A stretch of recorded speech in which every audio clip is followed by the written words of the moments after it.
अस्सलामु अलैकुम वरहमतुल्लाहि वबरकातुह। मुहतरम नाज़रीन इकराम, आपका मेरे चैनल डॉक्टर सैयद अकील इकबाल में फिर से इस्तक़बाल है। जैसा कि आपके इल्म में है कि हम इस चैनल में मज़हब, मुआशरा और इंसानियत से मुताल्लिक़ अहम और ज़रूरी बातें करते हैं, तो आज का हमारा ये सेशन इसी निस्बत से बहुत ही ज़्यादा इम्पॉर्टेंट होने वाला है। जी हाँ, आज के सेशन में हम मज़हब इस्लाम में इंसानी हुकूक़ से मुताल्लिक़ कुछ अहम और ज़रूरी बातें करेंगे और इस बात को समझने की पूरी कोशिश करेंगे कि इस्लाम अपने मानने वालों के लिए ही नहीं बल्कि पूरी दुनिया के लिए क्या इंसानी हुकूक़ फ़राहम करता है। नाज़रीन इकराम, आज का ये सेशन इस वजह से भी इम्पॉर्टेंट है कि हमारी नई नस्ल मज़हब इस्लाम से मुताल्लिक़ बहुत ही ज़्यादा गलत फहमियों और मिसअंडरस्टैंडिंग्स का शिकार है। हमारी नई नस्ल ये तसव्वुर करती है कि इस्लाम का निज़ाम निहायत ही फरसूदा और पुराना निज़ाम है और मौजूदा दौर में इंसान की तरक्की में इस्लाम का कोई किरदार और रोल नहीं है। लेकिन हकीकत इससे बहुत ही ज़्यादा मुख्तलिफ है और इस बात को उसी वक्त समझा जा सकता है जब हम संजीदगी के साथ गैर जानिबदार होकर इस बात को समझने की कोशिश करें कि इस्लामी निज़ाम और इस्लामी उसूल इंसान की तरक्की में कितना अहम और इम्पॉर्टेंट रोल अदा करते हैं। हम इन्हीं बातों को आज समझने की पूरी कोशिश करेंगे। तो आइए अब बिला किसी ताख़ीर के हम मज़हब इस्लाम में हुकूक़ इंसानी की अहमियत को समझने की कोशिश करते हैं। तो चलें वीडियो का आगाज़ करते हैं। नाज़रीन कराम, ये एक वाज़ेह हकीकत है कि आज दुनिया तरक्की के उन मनाजिल को अबूर कर चुकी है जहाँ कभी इंसान ख्वाबों में भी पहुँचना महाल समझता था। लेकिन दूसरी तरफ मादियत के उरूज के साथ साथ इंसानी अक़दार का ज़वाल और इंसानी ज़िंदगी का ज़िया भी इस कदर देखा गया है कि तसव्वुर करना मुश्किल हो जाता है कि आज हम एक तरक्की याफ्ता दौर से गुज़र रहे हैं। इंसानी हुकूक़ की पामाली आज जिस मिक़दार में देखा जा रहा है, शायद दुनिया ने कभी इसका तसव्वुर भी न किया हो। इंसानी हुकूक़ की यकसां फ़राहमी, ये एक ऐसा उन्वान और मौजू है जिस पर सिर्फ़ आज ही नहीं बल्कि सदियों से गुफ्तगू हो रही है। जहाँ दुनिया की बड़ी बड़ी हिस्टोरिकल डॉक्यूमेंट्स जैसे the Magna carta, the French declaration of the rights of man, the American bill of rights ने इस उन्वान पर तफसील के साथ गुफ्तगू की है, वहीं मज़ाहिब आलम में भी इंसानी हुकूक़ को लेकर बहुत कुछ तालीमात दी गई हैं और इस बात में कोई मुबालगा नहीं है कि मज़हब इस्लाम को इस फहरिस्त में यकीनन सबक़त और बरतरी हासिल है। इस मौजू पर गुफ्तगू करने से पहले ये बात जान लेना निहायत ही ज़रूरी है कि इस्लाम में बयान करदा इंसानी हुकूक़ को उसी वक्त हकीकी तौर पर समझा जा सकता है जब हम गैर जानिबदार और संजीदा होकर उसको पढ़ें और कुछ इम्परफेक्ट इंसानों या मुसलमानों के अमल पर उसको क़यास न करें, क्योंकि यकीनन मुसलमान का हर अमल इस्लाम का बयान करदा हुक्म नहीं होता है। लिहाजा किसी मुसलमान या इंसान का अमल इस्लाम के क़वानीन को नाफिज करने के लिए कोई हतमी या क़तई दलील नहीं है, बल्कि इस्लाम के दलाइल सिर्फ़ और सिर्फ़ कुरान, हदीस, इजमा और क़यास से ही साबित होते हैं। इसी तरह दूसरी अहम बात जो हमारे लिए जानना ज़रूरी है वो ये है कि जब मुसलमान इस्लाम में इंसानी हुकूक़ की बात करते हैं तो उनका ये अक़ीदा होता है कि ये हुकूक़ अल्लाह की तरफ से भेजे हुए हुकूक़ हैं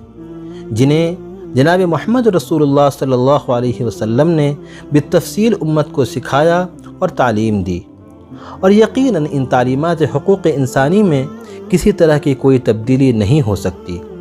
न किसी बादशाह, मजलिस या अदालत को ज़र्रा बराबर ये हक़ हासिल है कि इन तालीमात में कोई रद्द बदल कर पाए। हर वो शख्स जो कलमे तौहीद का मुअतरिफ़ है और तालीमात इस्लामिया में यकीन रखता है, उसके लिए ये ज़रूरी है कि हुकूक़ इंसानी के तईं जो तालीमात इस्लाम ने उसे सिखाया है उसे बग़ैर किसी एतराज़ या ऑब्जेक्शन के अपनी ज़िंदगी में नाफिज करे और तादमे हयात उस पर अमल पैरा हो। उसके बरख़िलाफ़ जो लोग इन तालीमात में कोई तब्दीली करने की कोशिश करते हैं या गलत तरीक़े से उसे नाफिज करने की कोशिश करते हैं,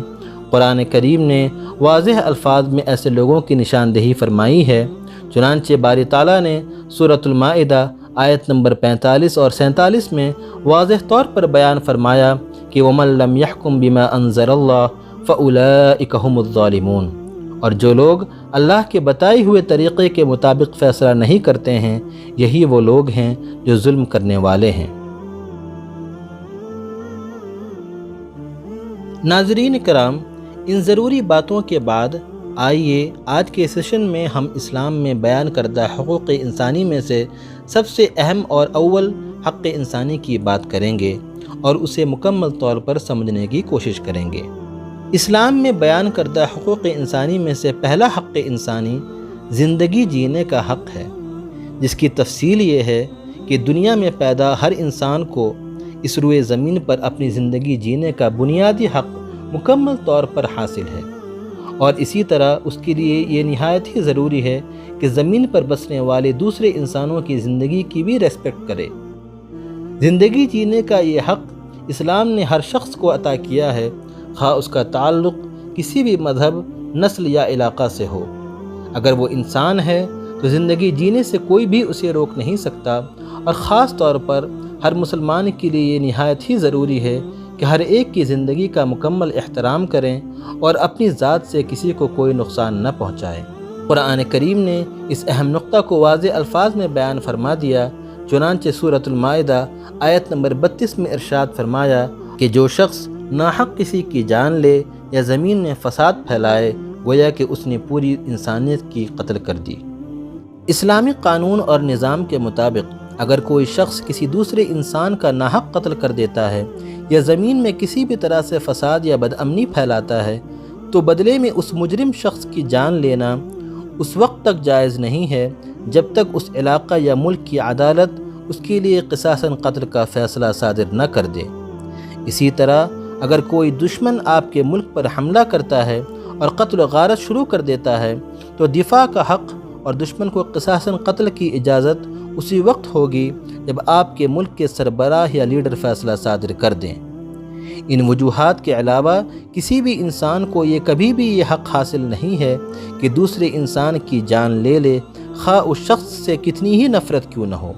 اس گناہ کی انٹینسٹی یقیناً اس حدیث سے مکمل طور پر واضح ہو جاتی ہے، جس میں آپ صلی اللہ علیہ وسلم نے صاف لفظوں میں ارشاد فرمایا، اکبر الکبائر الاشراک باللہ وقتل النفس الی آخر الحدیث، کہ کبیرہ گناہوں میں سے سب سے بڑا گناہ اللہ کے ساتھ کسی کو شریک ٹھہرانا ہے اور کسی انسان کو ناحق قتل کر دینا ہے، الی آخر الحدیث۔ ناظرین کرام، اگر آپ بیان کردہ قرآن کی آیت اور حدیث نبوی پر غور کریں گے تو آپ کو یہ واضح ہو جائے گا کہ دونوں میں لفظ نفس کا استعمال کیا گیا ہے، اور عربی ڈکشنری کے اعتبار سے لفظ نفس کا اطلاق ہر انسان پر ہوتا ہے، خواہ اس کا تعلق کسی بھی مذہب، نسل یا ملک سے ہو، خواہ وہ انسان کالا ہو یا گورا ہو، خواہ وہ انسان امیر ہو یا غریب ہو، ہر ایک کو یقیناً یہ حق حاصل ہے کہ وہ اس دنیا میں اپنی زندگی عزت کے ساتھ گزارے۔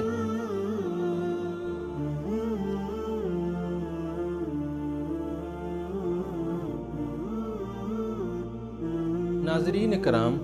اس گفتگو کے بعد میں یہ امید کرتا ہوں کہ آپ کے ذہن میں حقوق انسانی میں سے پہلا حق یعنی زندگی جینے کا حق